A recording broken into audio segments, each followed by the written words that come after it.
Boa noite, né? Com muito prazer e carinho que estou aqui hoje com vocês, dessa casa que sinto um pouquinho minha também, que já fui acolhida presencialmente. Hoje estamos aqui dessa forma online, né? Virtual, remota, enfim, estamos aí numa aprendizagem nesses últimos anos.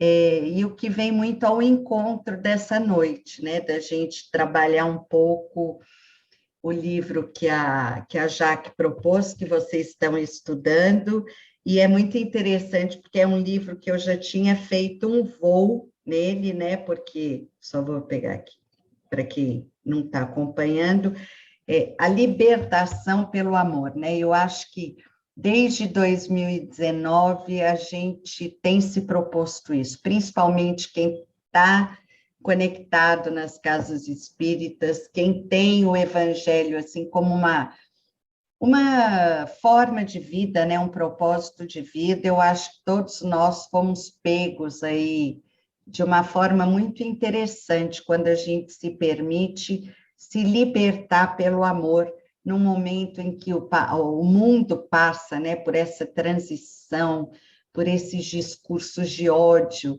E aí eu achei muito interessante que no livro, né, esse livro que vocês estão trabalhando, Jesus, o Evangelho à Luz da Psicologia Profunda, muito interessante porque traz muito a leitura da psicologia junguiana, né, que trabalha muito com o feminino, que, na verdade, eu achei muito interessante esse feminino como a intuição, né?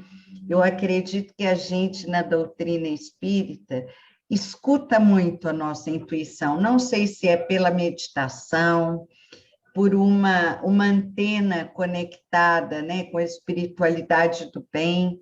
Então, eu falo que a intuição, ela funciona aqui no nosso ouvido, é algo que, assim, realmente não se explica. E aí é muito interessante, porque quando ele fala, né, quando Jesus traz a mensagem do amor, havia muita resistência, porque o amor era considerado da ordem do feminino, né? E é muito interessante, até hoje a gente ainda vê estruturalmente, né? Eu tenho um livro que eu trabalho no consultório que é muito lindo, o título dele é assim, Homem Não Chora. Então, é um menino que ficava espiando o pai, chorando à noite. E aí ele fica na escada, assim, olhando e vendo aquele pai toda noite chorando. E aí, um dia, o pai fala para ele, né, que estava desempregado, que não tinha muitos recursos para investir na educação dele, mas que homem não chora. E aí ele, com aquela intuição, né, com aquele amor do filho, autoriza esse pai a poder chorar, sabe? Então, é muito interessante, porque eu lendo esse livro da Psicologia Profunda, imediatamente me veio a lembrança, né, a conexão desse livro, principalmente porque o amor, ele não é feminino ou masculino, o amor é a proposta de Jesus, né?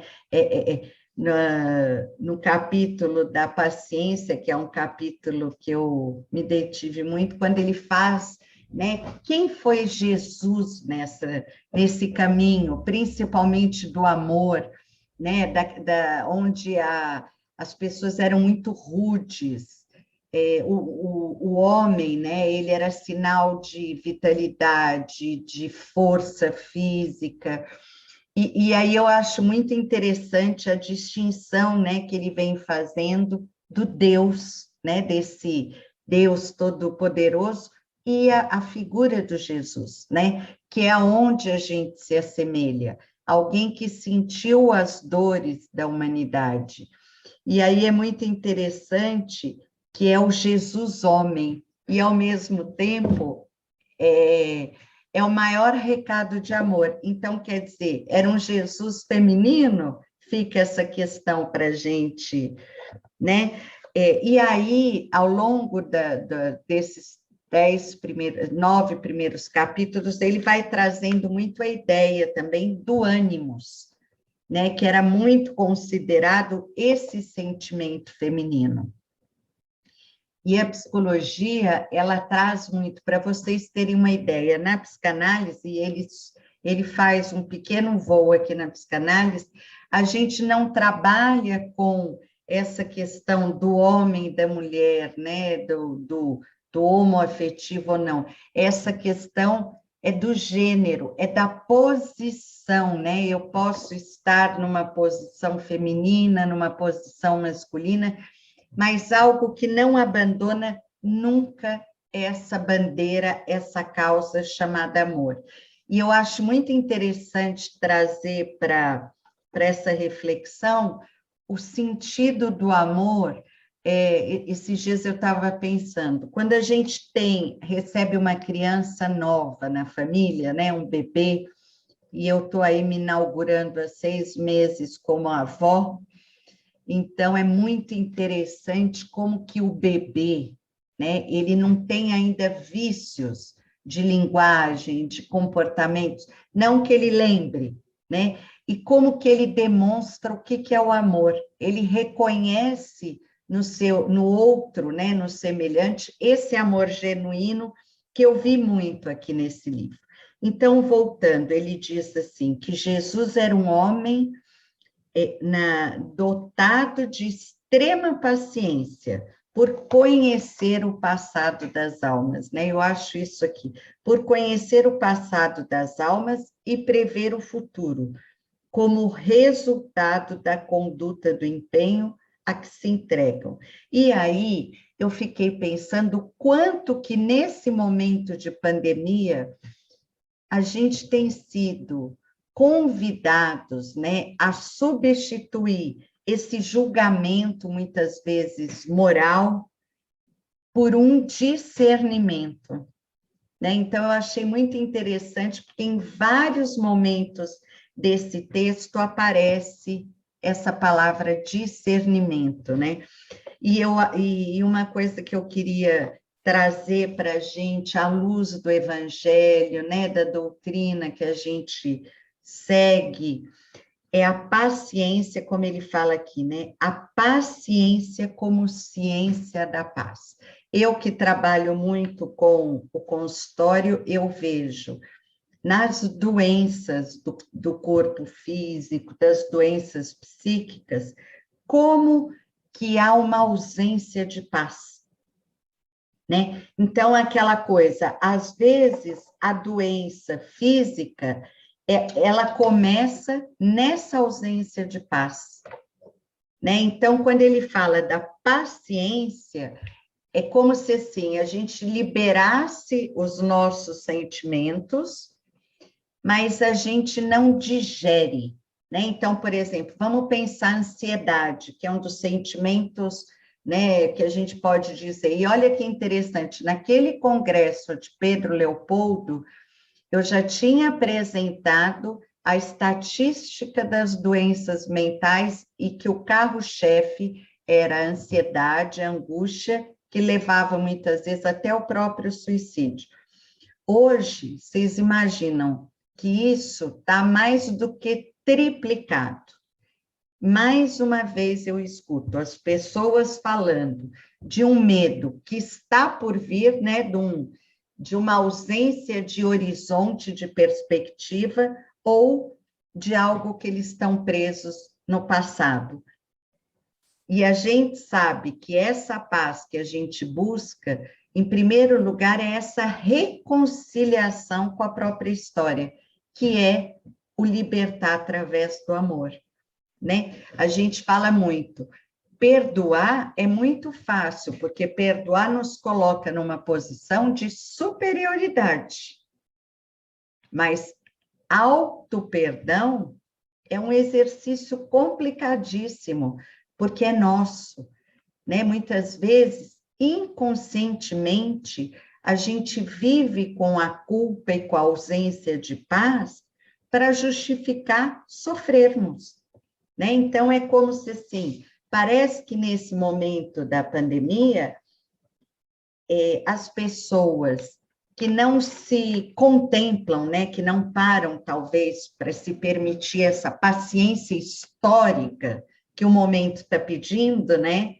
Porque é isso, é como eu falei, o Delano me perguntou, e aí, vocês voltaram? Não, ainda não. Morrendo de vontade de voltar, mas a gente está usando todos os protocolos sanitários, lado a lado, com o maior protocolo, que é o quê? A paciência histórica, né? Essa paciência que a gente cultiva todos os dias, de uma forma ou de outra, porque se nós estamos aqui conversando bem, né, dentro do possível, é sinal de que a gente está conectado com a boa nova, né?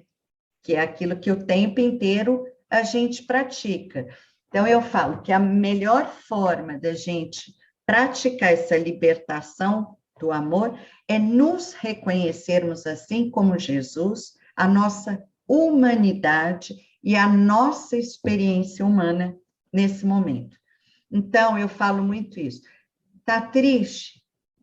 Chora, conversa com essa tristeza, mas não hospeda, né? Eu brinco muito isso, não hospeda. Serve um café, um bom pão de queijo, conversa com esse sentimento, mas se despede, dá nome para ele, né? Esse nome é: eu estou sentindo isso por isso, eu estou morrendo de medo, mas não é um medo protetivo, não é aquele medo que faz com que a gente lave as mãos, coloque a máscara, é um medo que paralisa. E é esse movimento que a gente está vendo. E aí, quando ele fala muito, né, nos tirar da sombra, todos nós, em algum momento, visitamos esse lugar da sombra. E se não visitamos, ele fala ali atrás, que a gente acaba entrando no lugar da sombra do outro. Né? Quantas e quantas pessoas. A gente está exercitando muito isso, acompanhando o cenário político do nosso país. Né? Ninguém ali se responsabiliza por algo, mas está todo mundo na mesma sombra. E só que chega num momento que não cabe todo mundo embaixo da sombra. E isso não tem nada a ver com partido, com... Tem uma frase essa semana que eu li, eu não me lembro onde, mas do Chico Xavier, que ele fala dos políticos, né?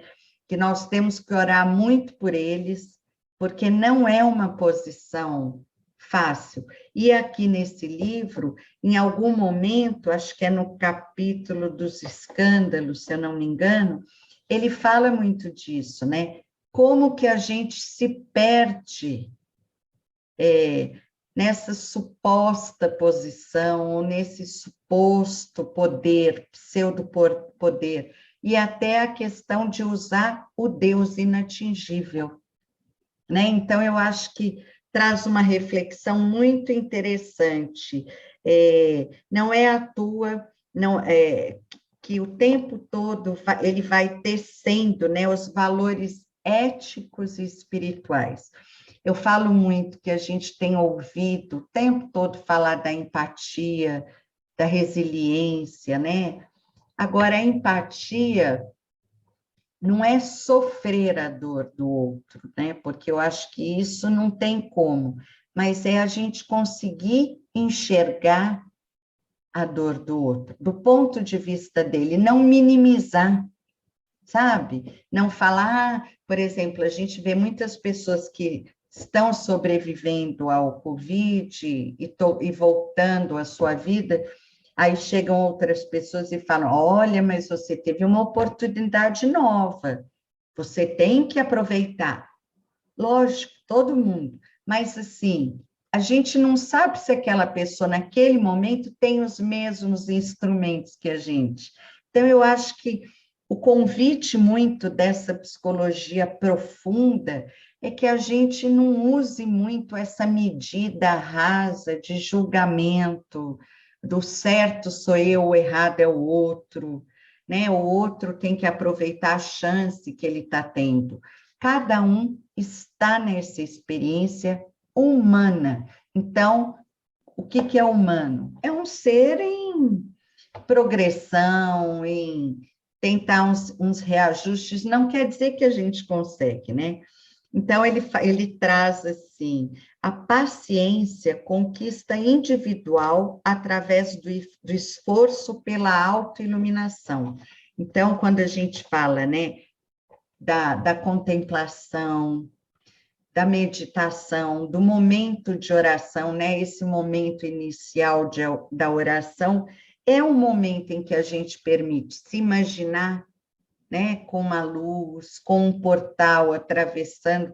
Eu, geralmente, quando eu vou em ambientes que eu sei que são mais tensos, eu, antes de entrar no espaço, eu imagino essa luz, sabe? Por exemplo, eu tenho atendido muito em casa, e pacientes gravíssimos e tudo. A gente sabe da importância que é a gente centralizar, até para que o ambiente, né, fique harmônico quando a gente termina o atendimento.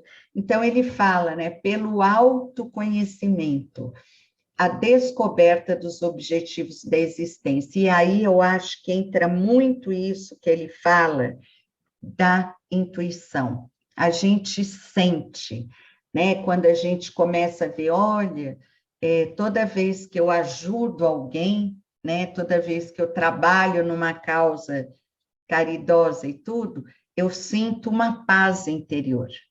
Então, são os sinais que a gente vai tendo. Transforma-se em caridade de essencial significado, quando direcionada aos que sofrem, ajudando-os com benignidade, trabalhando a resignação que dela também deriva. Não é que a gente vai, às vezes eu escuto muito equivocadamente de algumas pessoas algumas críticas. Eu não gosto da doutrina espírita porque ela como é que eles falam? Ela defende o sofrimento, né? Ela levanta uma bandeira do sofrimento. Não, não vejo isso. Eu acho que a gente entende que o sofrimento faz parte da vida, da existência, né? A gente entende que o apego às pessoas muitas vezes impede até com que eles trabalhem os seus mandatos aqui, né? A gente entende que frente à morte ou desencarne, há uma ressignificação da vida.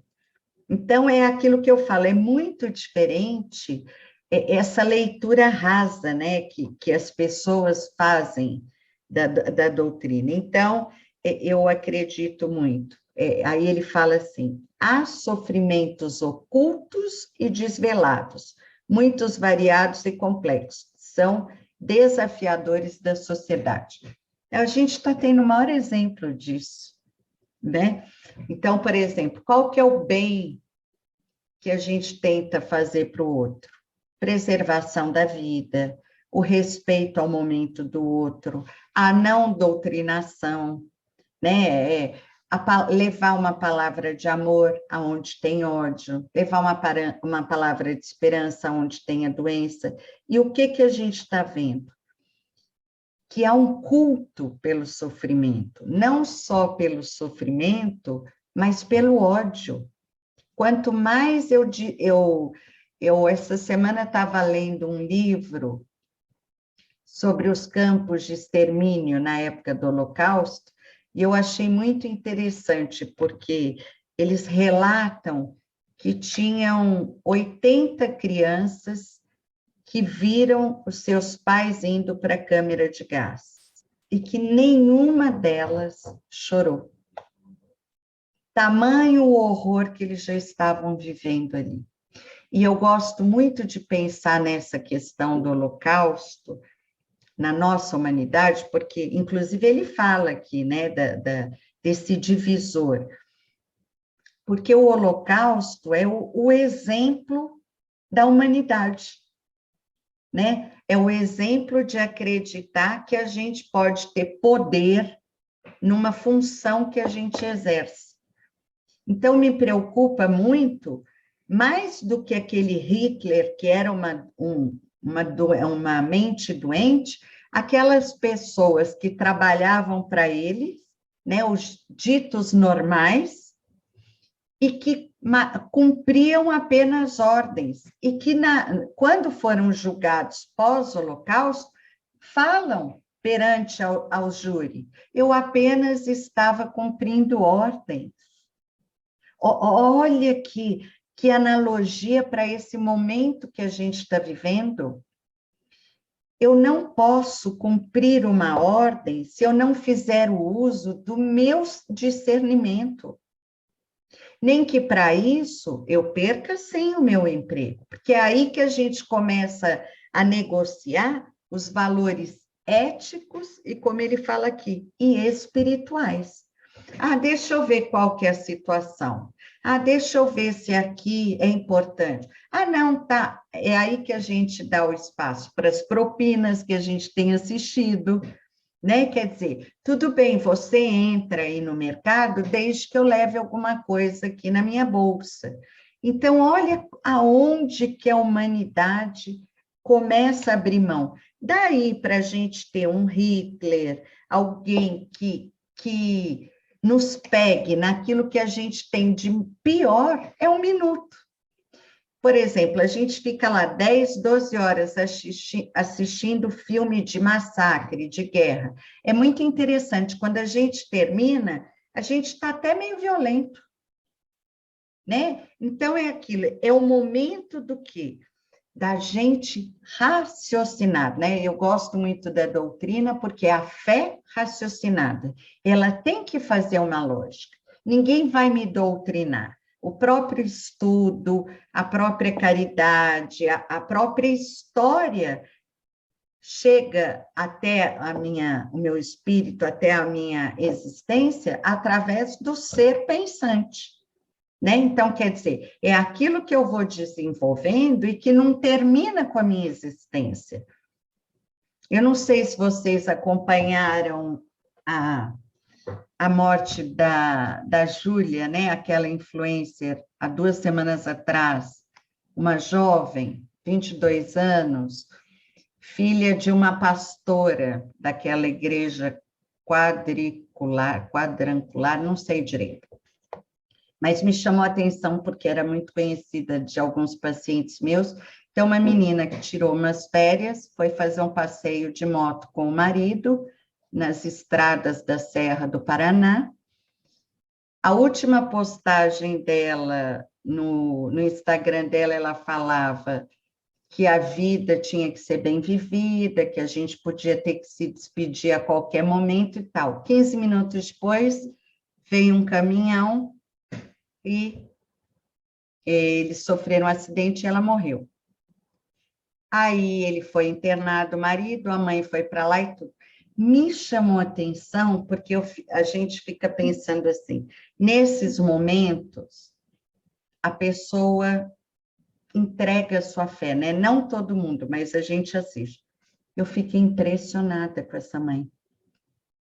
Ela deu um testemunho de vida e ela fez uma entrega da filha para Deus, dentro da religião dela, da espiritualidade dela. E o marido, essa semana, deu uma entrevista que eles perguntavam, mas você não tem raiva do motorista do caminhão?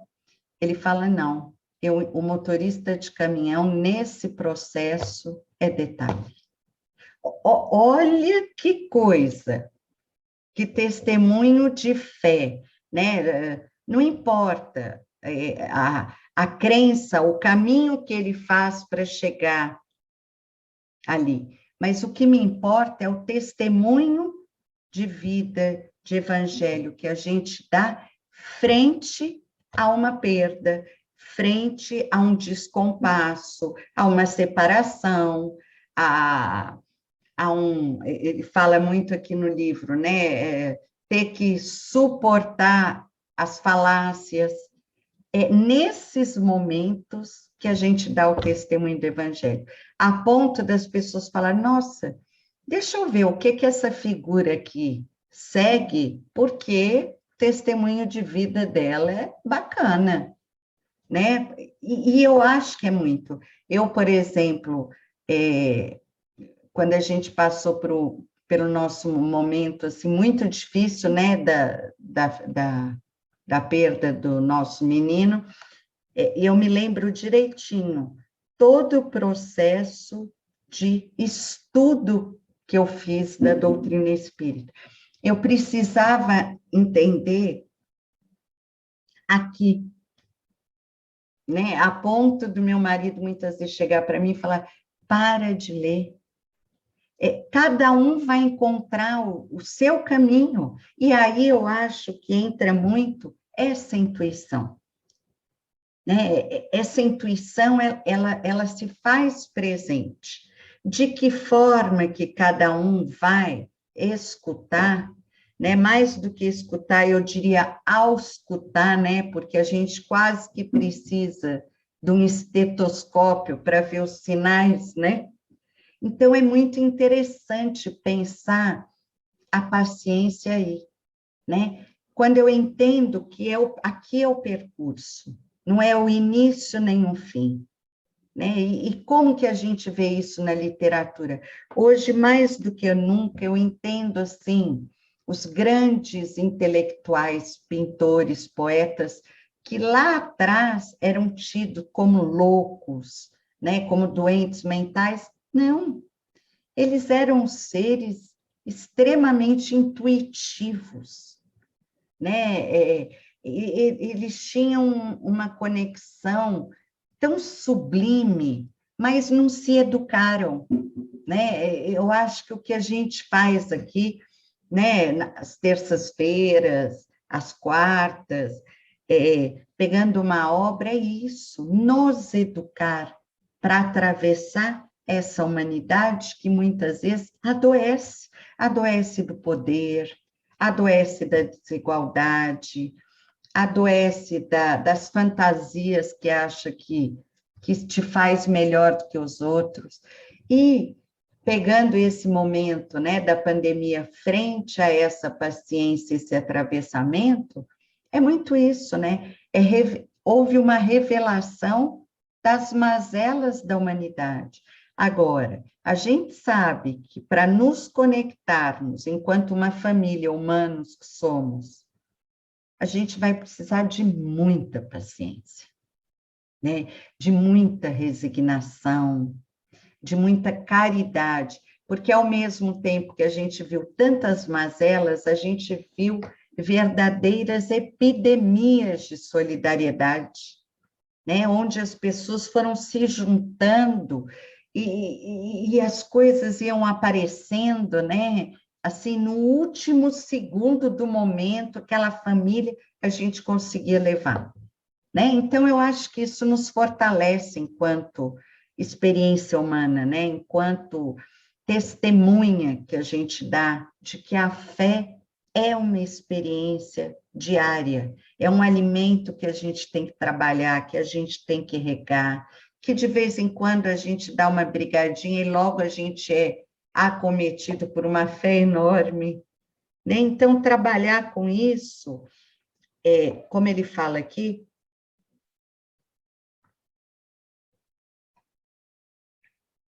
nem sempre é fácil entender o desespero do outro, quando não se experimentou algo semelhante.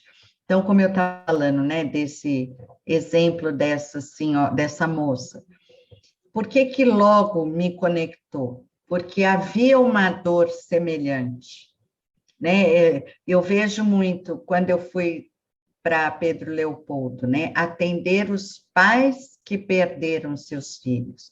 Ah, mas então você é masoquista. Não, é porque você sentiu aqui, né? Eu acredito muito isso, viver na carne algo, ou nos transforma com aquela cicatriz que você olha e lembra e devolve isso para alguém que não tenha experimentado, ou qualquer esbarradinha se abre a ferida e fica olhando para ela, né? Então, eu acredito que a aflição, né? Essa angústia, essa ansiedade que as pessoas têm falado muito, muitas vezes é a própria falta da paciência.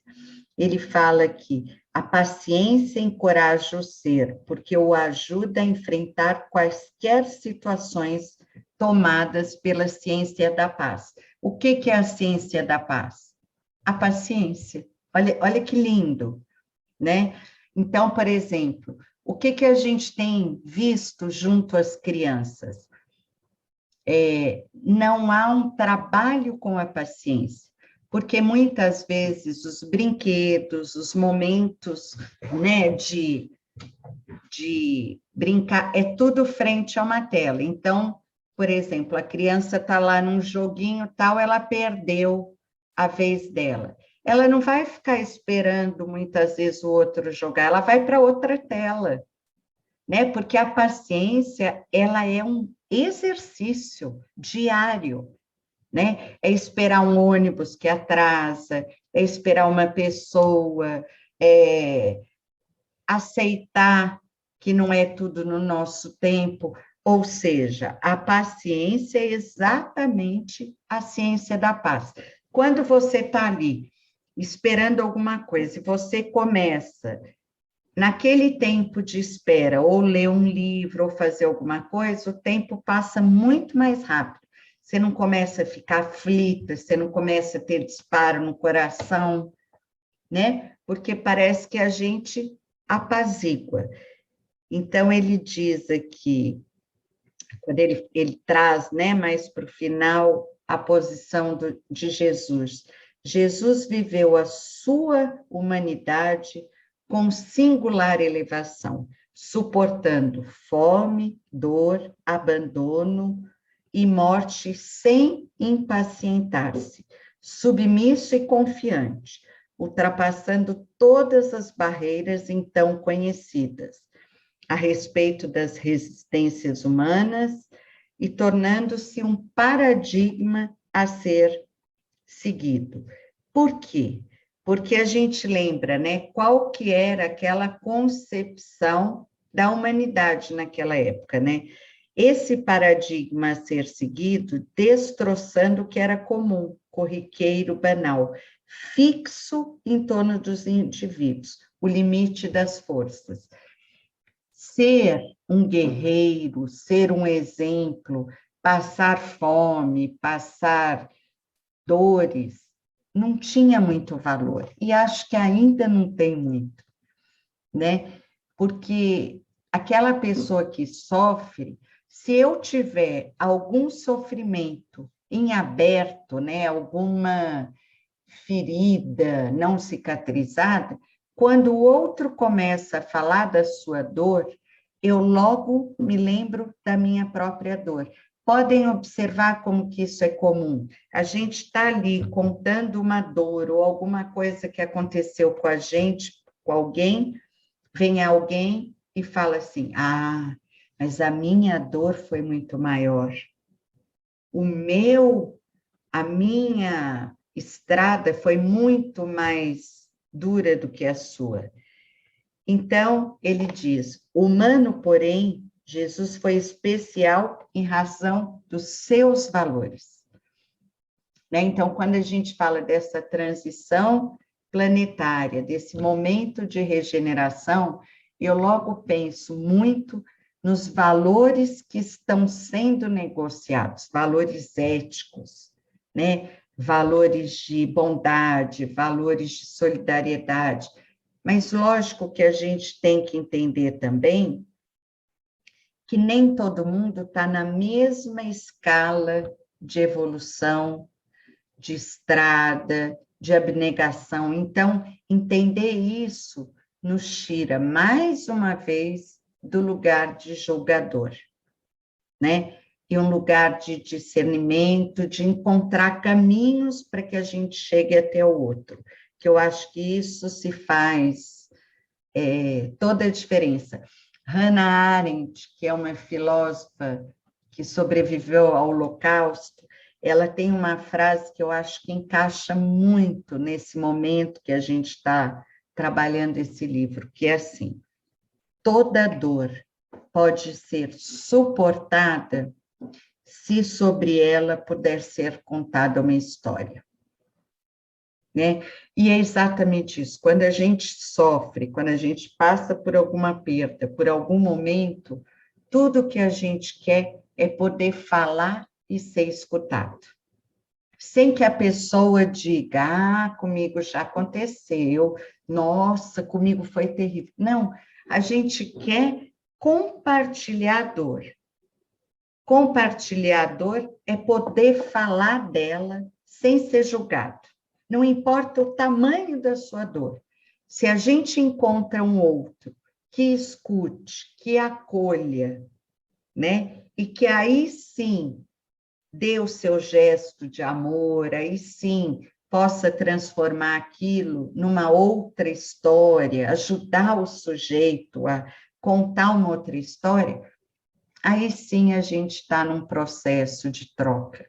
Mas não falar, eu fiz isso, você tem que fazer isso, ou vira a página. Tem uma africana que ela chama Manda, não sei se vocês já leram alguma coisa dela, muito bonito, depois se quiser eu mando, Jaque, para você. Ela escreveu um livrinho pequeno, e eu, como eu já fui para a África, eu gosto muito de ler os autores contando a própria história, porque é muito diferente, eu consigo transitar. E ela perdeu o pai no ano passado, no meio do Covid, e ela não acreditava e tudo. Então, para ela elaborar aquele luto, foi coisa. Ela escreveu um livro que chama Anotações de Luto, uma coisa assim. Ela contando a experiência do luto dela. Né? O aeroporto não abria e ela queria que esperasse ela chegar para fazer o ritual de despedida.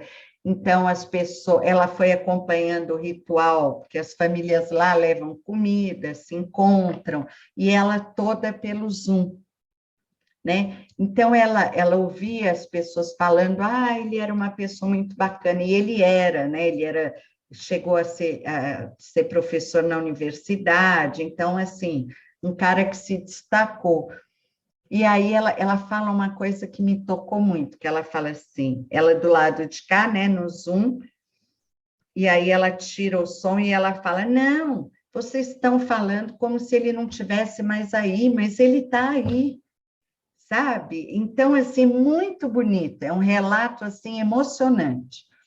E eu acho que é isso, né? Esse momento da pandemia, essa travessia que a humanidade está, quando a gente entende que a vida não é isso aqui, quando a gente entende que ninguém vai embora antes da hora, a gente consegue aprender, sabe? E eu acho que é muito esse momento, né? Quando a gente fala de um amor que liberta a gente, é muito isso, né? É tudo uma transitoriedade. Eu moro perto da Avenida do Contorno, aqui em Belo Horizonte, e a Contorno está cheia de ipês, né? Quem tem a oportunidade de passar lá, e eu fico olhando e falo, gente, como que a natureza nos ensina?